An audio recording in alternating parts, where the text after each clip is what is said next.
Okay, so we've talked about England before under the Tudor dynasty. Now we're going to move over to religious and political conflicts. So the two factors that we see combating during this time is the political conflict over constitutionalism and absolutism.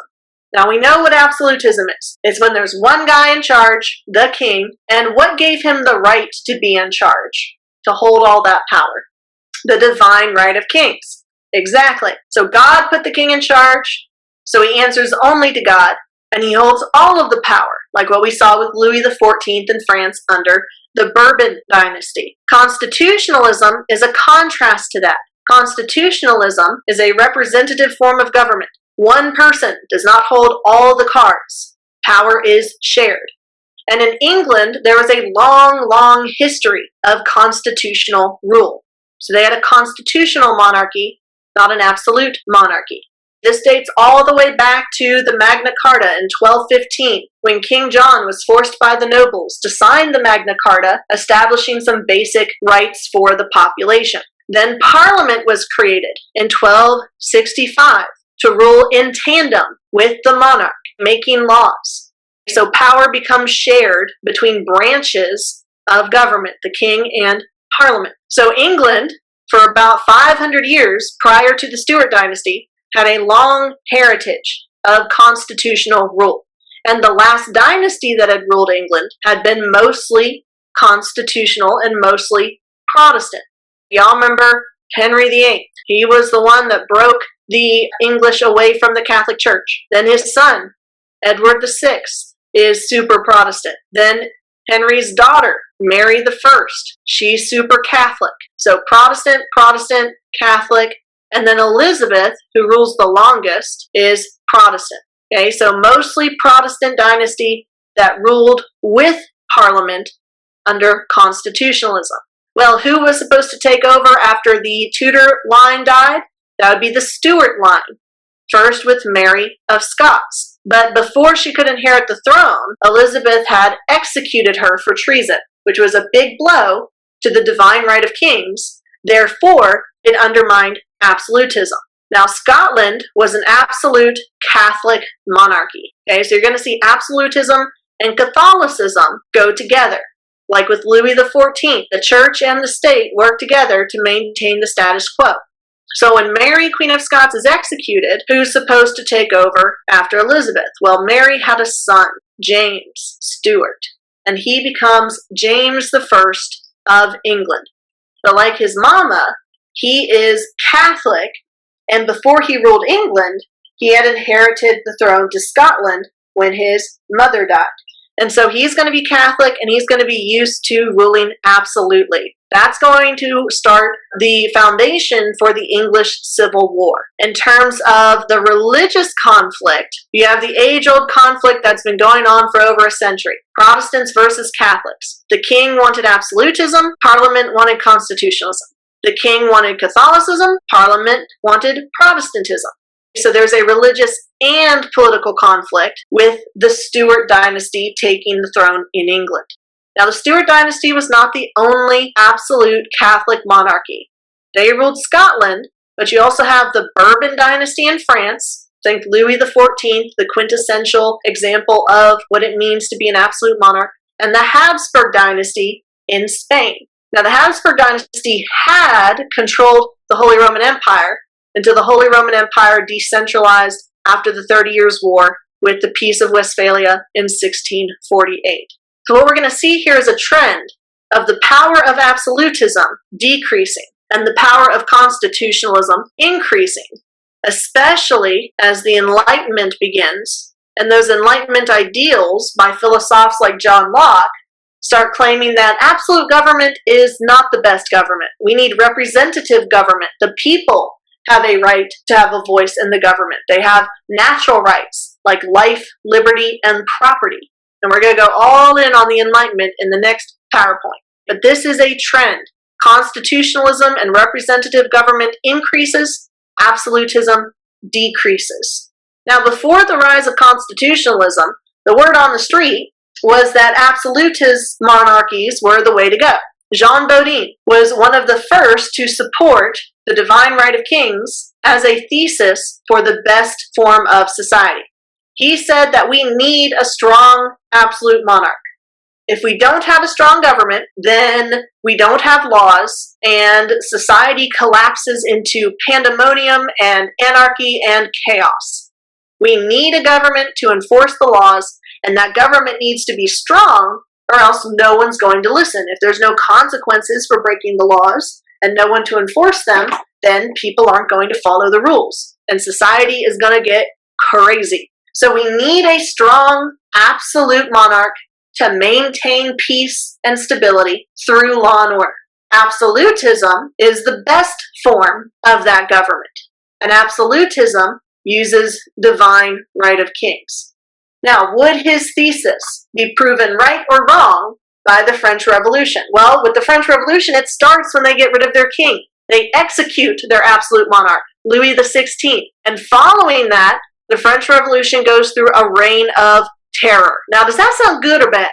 That sounds pretty bad. That's like, yeah, I'd prefer to skip the reign of terror if that's okay. So once the king is gone, another basically dictator comes to power, Maximilien Robespierre. And he is going to guillotine, he is going to behead all of his enemies and anyone that he suspects of being his enemy. So thousands of Frenchmen and women are going to be beheaded under this reign of terror. So things got really chaotic after the execution of the absolute monarch, Louis XVI. Okay, so this would support Baudin's claim. If you get rid of the absolute monarch, then society goes crazy. That's what we saw in the reign of terror.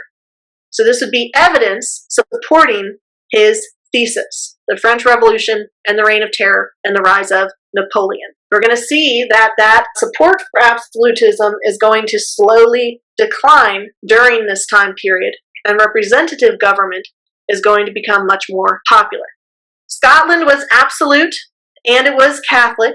So when James comes to claim his throne in England after Elizabeth dies, he is going to be in conflict with Parliament because Parliament said, hey, we're constitutional and we're Protestant. And James says, hey, Scotland is absolute and Catholic. I'm James VI of Scotland and James I of England. I want to rule England like I've ruled Scotland. So just like when we saw Charles I and Charles V, they were the same person. Charles I of Spain was Charles V of the Holy Roman Empire in the Habsburg dynasty. Same thing happens with James. He was King of Scotland before he inherited England. He was the sixth guy named James to rule Scotland, so he's James VI. He was the first James to rule England, so he's James I.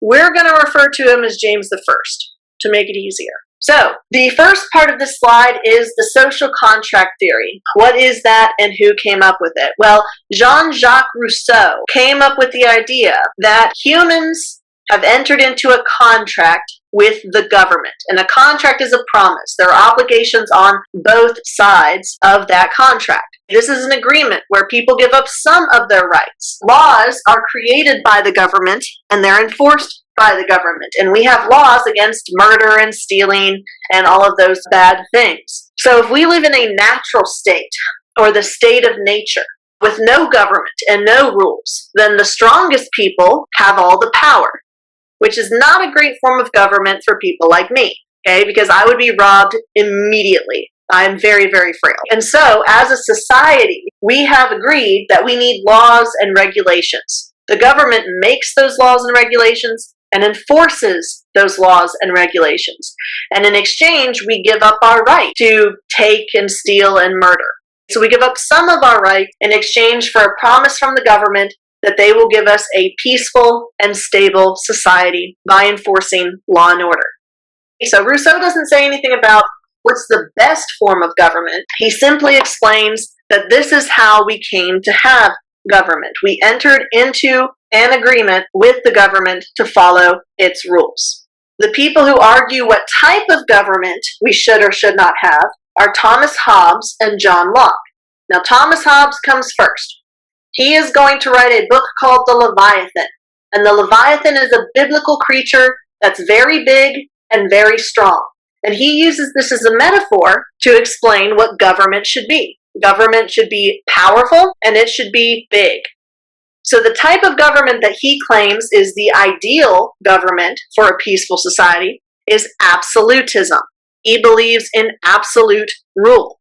Now, if he believes in absolute rule, that means he must also believe in divine right theory. Because remember, what gave the kings the right to rule absolutely? God did. Now, why is he so pro-strong government? Well, he believes that the government has to be strong because people in their natural state suck. People are terrible. They will fight and kill and steal and murder and all of those things if they don't have laws reining them in. If we don't have a government and we just exist in a state of nature, then our life will be solitary, poor, nasty, brutish, which refers to fighting, and short. So we will not live very long in a society without government. We will be living in a state of anarchy, which is a fancy word for chaos or pandemonium. And so in order to prevent chaos, we need a government that is strong enough to control us because we are terrible. We need a government to protect ourselves from ourselves and to protect us from other people. And the absolute government is the best government to do that. So he is pro-big government, he is pro-absolute rule, he is pro-divine right, because people suck. Don't write that in your essay, though. Okay, you gotta make it AP. John Locke is going to be a foil to Thomas Hobbes' argument, meaning he is going to argue the opposite of Hobbes. John Locke was a philosopher during the Enlightenment. A philosopher during the Enlightenment is known as a philosophe. He was one of the most important philosophers of the Enlightenment. He wrote the 2 treatises of government, and he claimed the opposite of the Leviathan. He said government shouldn't be big and strong because it might become too strong. And then who's going to protect us from the government? He also has a more optimistic view of humans. Whereas Thomas Hobbes says people suck, they're terrible, John Locke says actually people are just results of their experiences. Everyone is born with a blank slate, a tabula rasa. Okay, that's Latin for blank slate. Ancient Greeks and Romans, when they wanted to write something down, they would have a slate with wax on it. They would carve into the wax to practice. Whenever they wanted a blank slate, they could just melt the wax and start over. So John Locke is saying when we're born as babies, we don't know how to read, we don't know how to write, we don't know how to walk. We have to learn how to do all those things. And so if we have to learn to do those things, then it makes sense that we also learn how to behave and learn a moral code based on how we are raised. Okay, so if you want to make people good, then you've got to educate them and you have to give them the opportunities to learn that code of morality. And so he believed that people were good, or they could be good, and that they should be in charge of the government. Absolute rule is too strong of a government, and that type of government would become tyrannical. It might hurt the people. And so we need to rein in the government. We need to control it. So he is pro-representative government, constitutional monarchies, democracies. He says that that's the best form of government, that the people should be in charge. So whereas Thomas Hobbes believed in the divine right theory, where the king has the right to rule, John Locke believed in the natural right theory. He said that every human, no matter your social class or race, you are born with natural rights. You don't have to earn them, you just simply already have them. And those natural rights are life, liberty, and property. Y'all may be familiar with life, liberty, and pursuit of happiness. That's from Thomas Jefferson. He wrote about the inalienable rights of life, liberty, and pursuit of happiness long after John Locke was dead. But guess where he got the idea? He got it from John Locke. Now, it wasn't like John Locke was writing to Thomas Jefferson. He was already dead.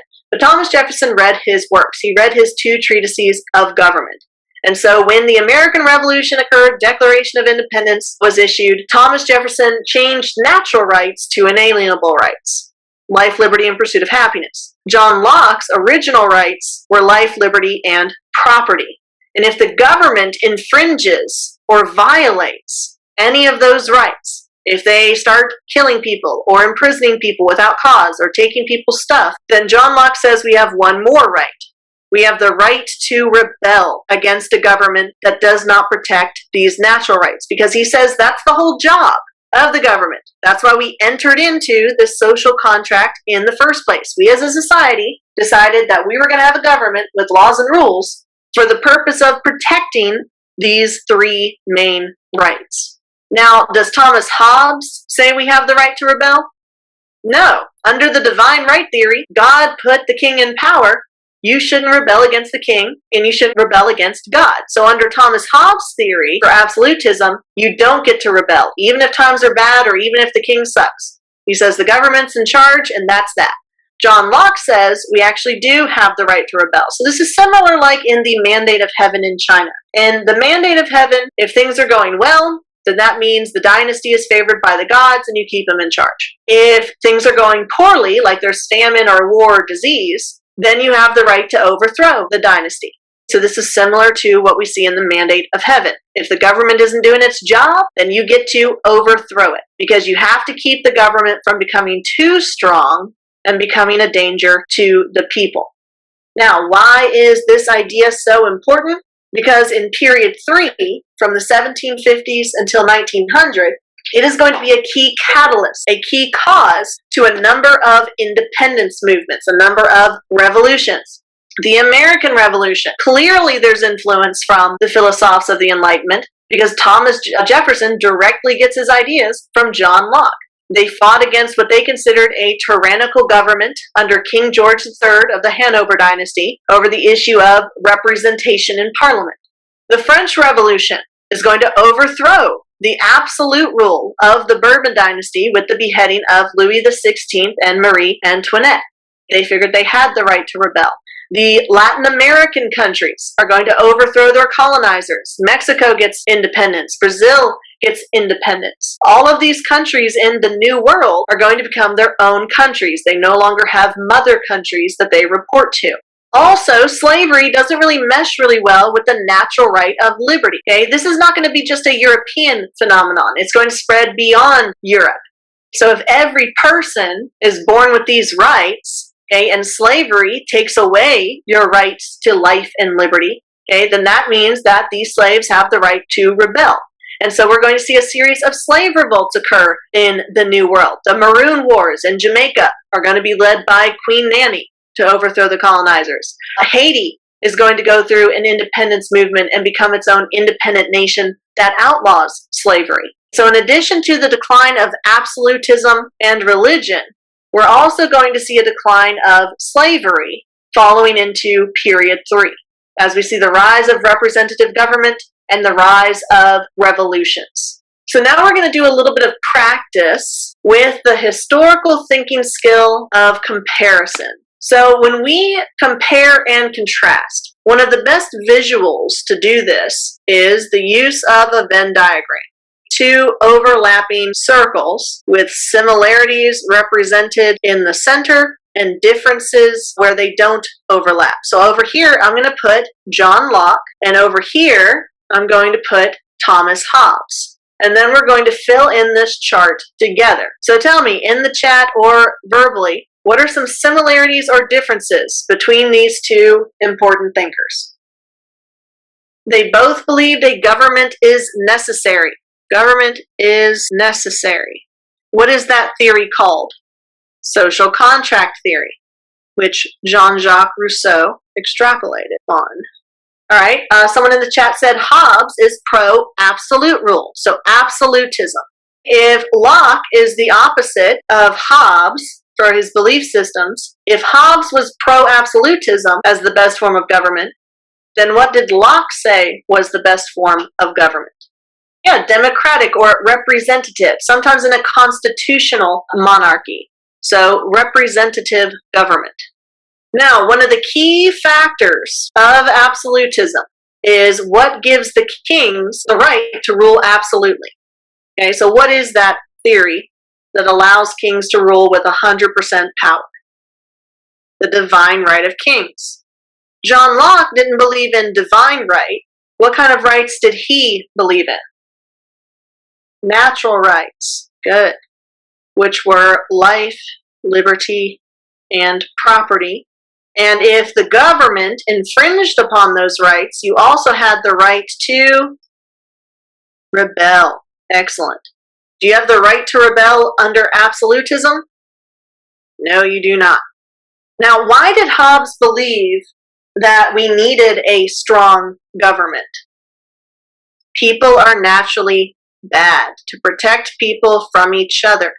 Locke had the opposite idea of we needed a restricted government, and people aren't naturally bad, but instead they have a clean slate, a tabula rasa, that their experiences write upon to form their moral code and their personality. Okay, excellent. Y'all are doing great. So absolutism relies on divine right theory. There's no rebellion allowed. You need a strong government because people are naturally bad, and if you don't have a strong government, then anarchy results. Chaos. Locke believed in representative government with natural rights of life, liberty, and property, and it was the job of the government to protect those rights, and if the government failed in that job, then we have the right to rebel. So we need to restrict the government because humans aren't naturally bad. We have a tabula rasa. So do they have more similarities or more differences? Exactly, more differences. If you tried to make the argument that Hobbes and Locke have a lot of similarities, you wouldn't have a lot of evidence to back that up. You could say, yeah, they both believed in the social contract theory and they were both English or they were both male, but that's not a lot of evidence. It would make more sense for your thesis to say Hobbes and Locke, while they shared the idea of the social contract theory being in play in society, differed over ideas of what government was the best government and why that government was the best and what rights people had under that government. So it'd make a lot more sense for you to argue differences as opposed to similarities in this particular example of comparison. So Tudor dynasty is out, the Stuart dynasty is in. This family tree is in your Cornell notes, but it's important because it's not that you need to know who ruled when and for how long, but you do need to know the order in which they ruled and the events that led to each one of these people coming to power. So I've numbered who ruled first. So I'm not going to quiz you on what years did James I rule, and you have to know 1603 to 1625. Like, no, that's just basic memorization. You don't need to know that. But you do need to know that it was James I, then Charles I, then Charles II, then James II, and then we have the Glorious Revolution. So how I keep track of that is I think of a sandwich, which I'm usually thinking of sandwiches, but this time it's actually useful. Think of James as the bread and Charles's as whatever you put in your sandwich. Cheese, tomatoes, bacon, whatever. So it goes James, Charles, Charles, James. First, second, second. Okay, so that's how I keep them in order because it's important for you to get these numerals right because James the First is very different from James the Second. Charles the First is very different from Charles the Second. One of them gets beheaded. One of them commits treason. So think of a James and Charles sandwich. So how did we get from the Tudor line to the Stuart line? Well, Henry VII, who was Henry VIII's daddy, had Henry VIII as his son and Margaret as his daughter. Now this is Margaret Tudor. This is not the same Margaret from France. This is not Margaret Valois. So Henry VIII had a bunch of wives and he had 3 children. The last of whom survived him was Elizabeth I. Elizabeth is the last of the Tudor line. So now we need to trace back her next closest living relative. Well, Henry VIII's sister, Margaret, had married the King of Scotland, James IV. They had a son, James V. James V had a daughter, Mary, Queen of Scots. This was Elizabeth's cousin, but we know that Mary of Scots never got to rule because she was executed for treason in 1588. Thus, her son, James, comes to rule Scotland. So he's James VI. When Elizabeth dies, there's no one left in the family tree in the Tudor dynasty, so they move over to the Stuart dynasty with James. So James I inherits the throne. Now he's used to being Catholic, he's used to ruling absolutely, and so him and Parliament don't get along very well. When James I dies and his son Charles takes over, they're not going to get along very well. Charles, like his daddy, believes that he should have 100% of the power. And so he commits treason trying to get that power. he tries to get another country to invade England and take out Parliament. So he starts working with Catholic Spain. He's like, hey, I'm Catholic. I want to rule like y'all want to rule, because the Habsburgs were absolute monarchs. It's like, how about we make England Catholic again? You send me money and ships and an army, and we'll get rid of Parliament, and then I'll be in charge. Well, Parliament finds out, and they are not too happy with this. And so they're going to charge him with treason, like his grandmother, Mary, Queen of Scots. And also like his grandmother, they're going to have him executed for treason. Now, what effect does this have on the divine right of kings theory? Does this strengthen or weaken the divine right of kings? It weakens it. Is this going to be the last king who gets beheaded for treason? No. In France, years later, Louis XVI will be executed, starting the French Revolution. So this is the English Civil War. Charles I is beheaded, and that ends the Stuart line for now. His sons, Charles and James, flee the country because their dad just got beheaded. They don't want to be next, so they go into exile. So who's going to run England if there's no king? Well, Parliament says we're no longer a monarchy. We're going to establish a commonwealth, and one of our Puritan parliamentarian leaders is going to be the Lord Protector of the Commonwealth. And that Lord Protector is Oliver Cromwell. Now, he is a Puritan. Now, remember that Puritans are English Calvinists. Have we seen a government with Calvinists in charge? Yeah, in Switzerland, under John Calvin. Remember that they were a theocracy. They ruled through religion. Secular laws and religious laws were one and the same. So, the government and the religion were one and the same. So yeah, you have the normal secular laws against murder and stealing and all of that stuff, but you also have religious laws that are put in place under Oliver Cromwell, like laws against drinking and dancing and gambling and whistling. Okay, so England becomes very not fun for a very long time under Oliver Cromwell. This period of time when he rules England and there's no king is called the interregnum, the time between kings. Now, once Oliver Cromwell dies, his son was supposed to take over the position of Lord Protector. But by that time, England was tired of Puritanism.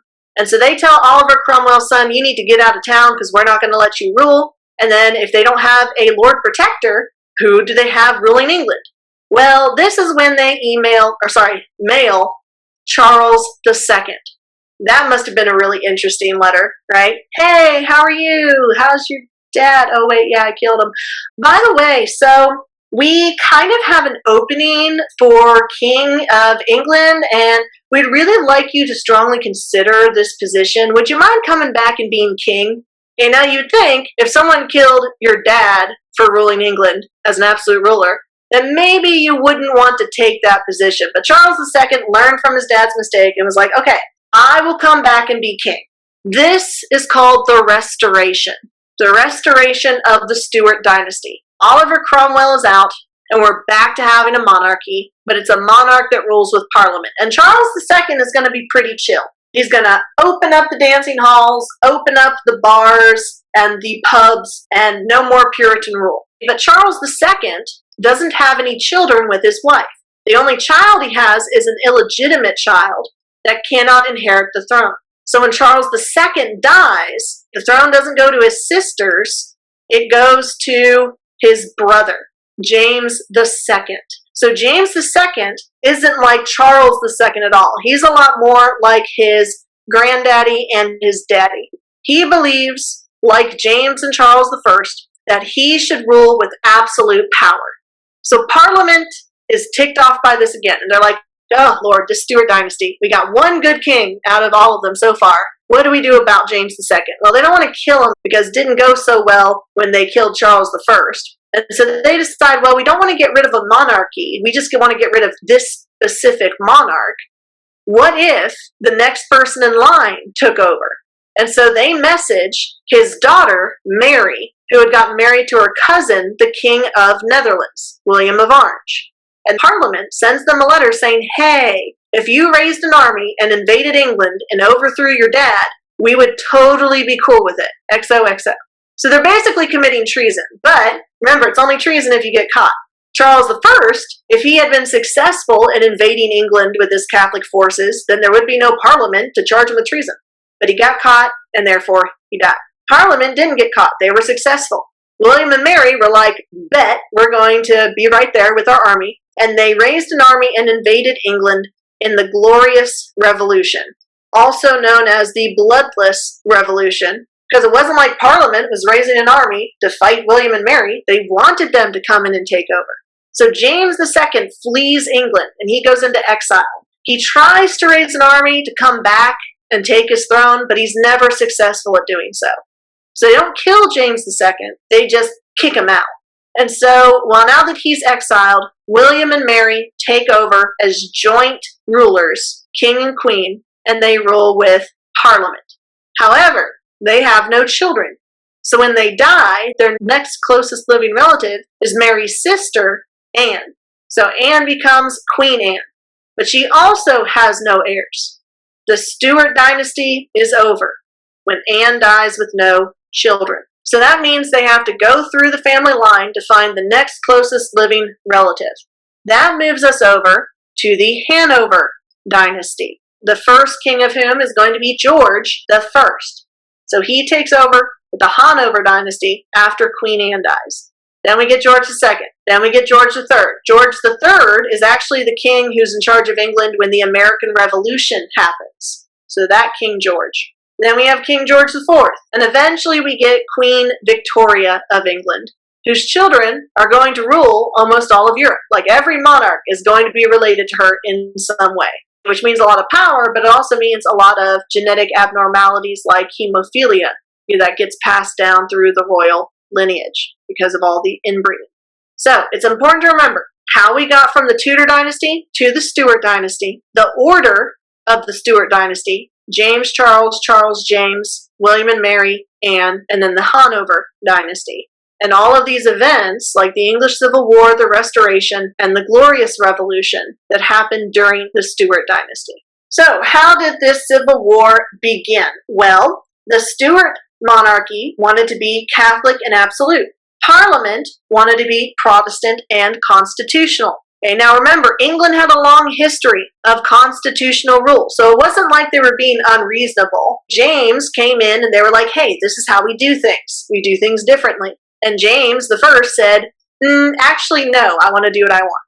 So under constitutionalism in England, we have a long history of checks and balancing, basically checking other branches before they wreck themselves. This theory of checks and balances in government was theorized by Baron de Montesquieu. You need to know his name. It's one of your vocabulary terms. Now, you can refer to him by just Montesquieu. It's kind of like Erasmus. We don't really need to know his first name. So if you see Montesquieu, that's who it's referring to. And his theory said that the best government rules in cooperation with its branches, but these branches can check the power of the other branches so that no one branch and no one person becomes too powerful. And y'all, this is going to be a key element of our form of government. The idea that we should make sure that no one branch rules over the others. The legislative branch, the executive branch, and the judicial branch. In our federal government, our national government, the executive branch is the president, the judicial branch is the Supreme Court, and the legislative branch is Congress. But we also have those branches on the state level, like the executive branch is the governor. The Alabama state legislature is the legislative branch. The judges are the judicial branch. And then on the city level, the mayor is the executive branch. So we have a lot of branches in checks and balances in our government. So how does this work? Well, there is currently a COVID relief package that's working its way through the government right now. A part of these checks and balances means that certain powers are separated amongst the branches. So it's not like the president can just make whatever laws they want to make. Okay, there's a system. The legislative branch makes the laws. The executive branch enforces the laws, and the judicial branch interprets the constitutionality of the laws. So with this COVID relief bill, first it has to go through the House of Representatives. and that's based on population. So we have 7 representatives in the House. So the COVID package has passed the House, now it's going to the Senate. Now there's only 100 senators because each state gets 2 senators each. So we have 7 representatives and 2 state senators. Once the bill passes the Senate, then it goes to the president. So it goes out of the legislative branch into the executive branch. Now the president can sign the law and it becomes law, but he could check the power of the legislative branch, and if he disagrees with a law or a bill, he can veto it. That's one of the powers that the executive branch has to counter the legislative. So how does the legislative counter that? Well, once that bill is vetoed, it goes back to Congress. And Congress has to vote on the law again, but they have to pass it with more than just a simple majority of like 50. They have to pass it with a 2/3 majority, so 60. They can override the veto of the executive branch.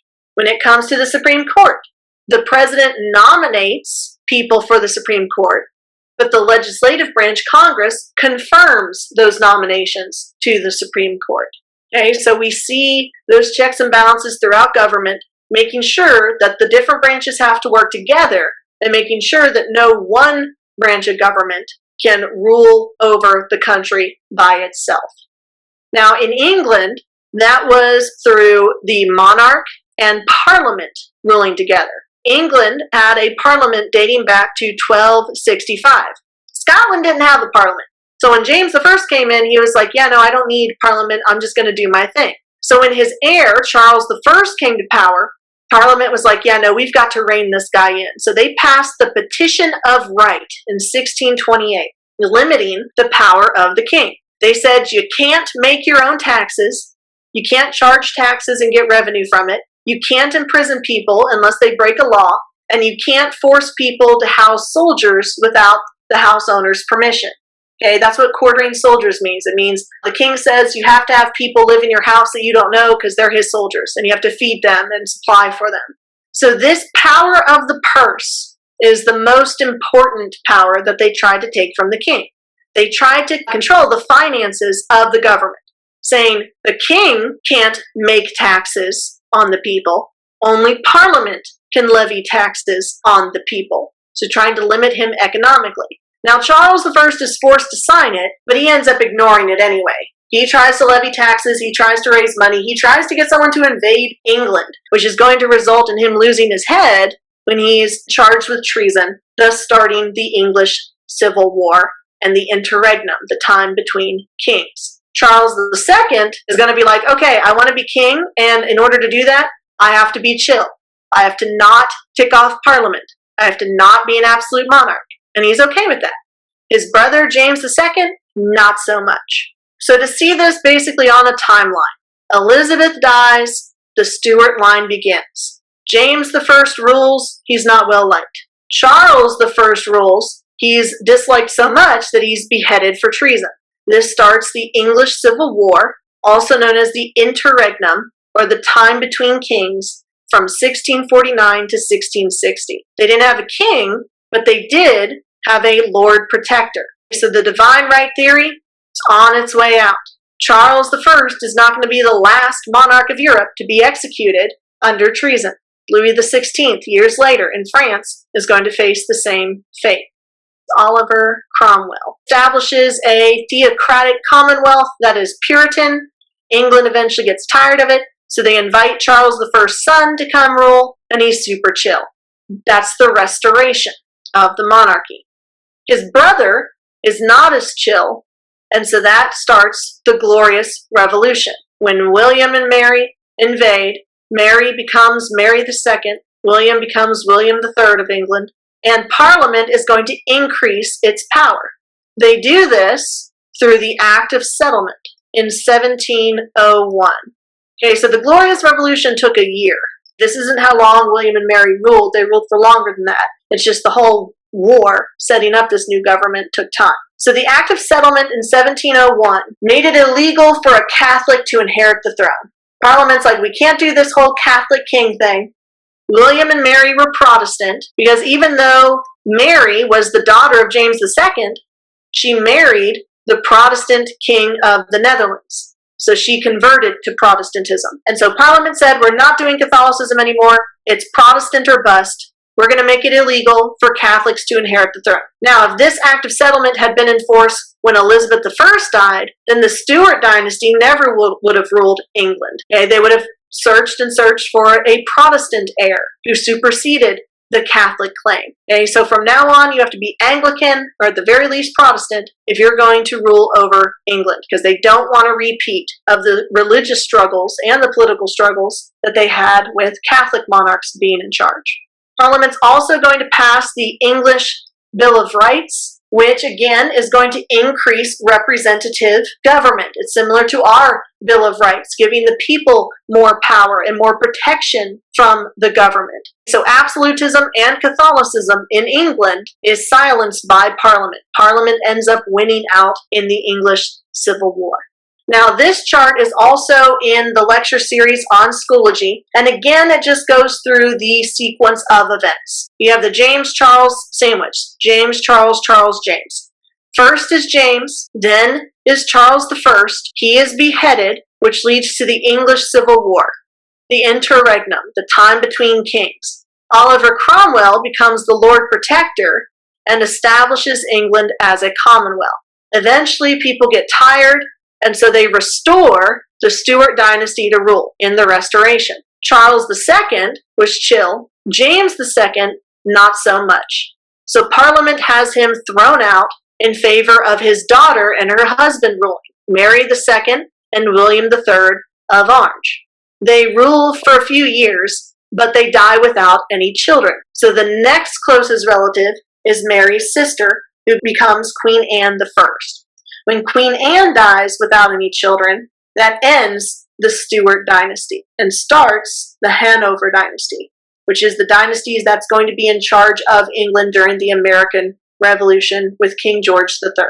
So we know that absolutism is decreasing in Europe during this time, and that's due to Enlightenment ideals. These are ideas that said maybe people aren't terrible. Maybe people have certain rights. One of the philosophes or philosophers from the Enlightenment was John Locke, and he came up with the idea of natural rights that every human has. And these natural rights are life, liberty, and property.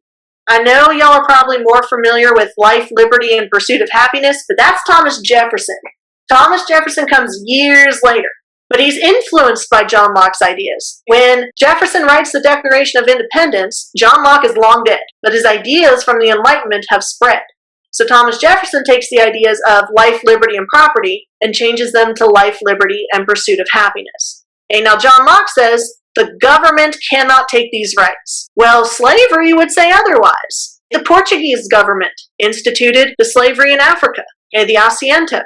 So as the Enlightenment ideals spread throughout Europe and start the English Civil War and the French Revolution, you're also going to see it spread in European colonies in the New World. And the people in the New World are going to say, hey, wait a minute, y'all believe in life, liberty, and property for every human. That includes us.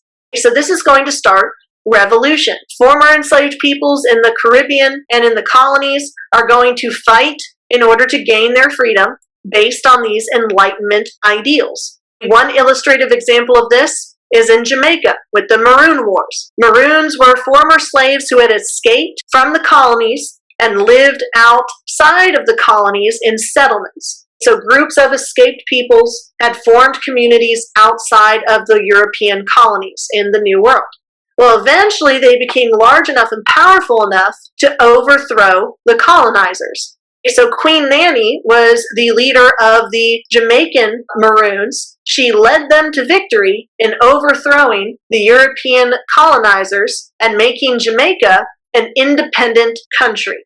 So she is a national hero. Here she is depicted on Jamaican currency. Now, this is not the only successful slave revolt that occurred in the Americas. Haiti is going to be a slave-led revolt that results in independence in the nation of Haiti from France. The American Revolution, the Mexican independence movement, the South American, Latin American independence movements, all of these are going to be traced back to the Enlightenment ideals that began in Europe, saying you can't just apply it to Europeans, you have to apply it to everybody. And slavery does not mesh with Enlightenment ideals. So in addition to seeing the decline of absolutism, we're also going to see the decline of slavery.